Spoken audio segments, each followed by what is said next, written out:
you see these African American interpreters feeling the same way, right? You are proclaiming Christianity, and yet your actions do not correspond with what you're proclaiming that you are. And even in Harriet Jacobs' story, she talks about her mistress, how her mistress was kind to her, taught her how to read and write.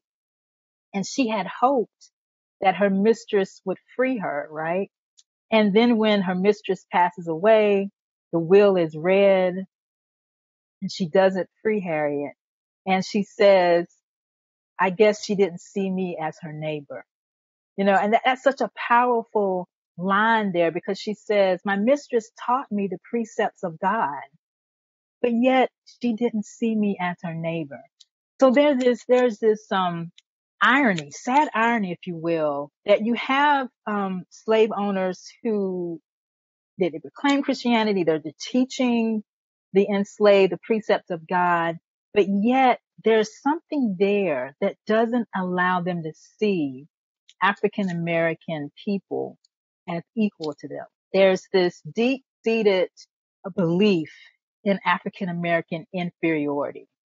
And and Harriet Jacobs just says it so powerfully there. She didn't see me as her neighbor. And kind of like what you were saying just a few minutes ago about, love your neighbor as yourself. That was not the way they viewed African Americans. You're not my neighbor. I'm superior to you, right? And in many instances, I don't think we've talked about it yet here, but there's also this other part of the conversation. Are African Americans even human? So you have that part of the conversation too, where African Americans were considered not human. And if they are human, then they're not of the same, humanity as us. So there's this whole conversation going on around the time too, even if African Americans have souls. So when you think about all of these different elements to the discussion that's happening, and then you have these interpreters who are countering every one of these parts of the argument. They're countering the we do not have souls argument. They're countering the argument that we're not human. Of course we're human. We have these divine encounters with God that affirms our humanity, that affirms that we're created in the image of God.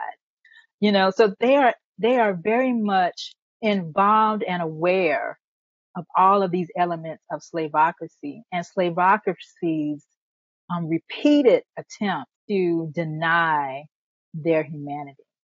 Hey, thank you so much for checking out this video clip from the Dogado podcast. To get more videos like this, simply subscribe here on YouTube. You can also download the full episode of each show on iTunes, Spotify, Google Play, or your favorite podcast player. Take care.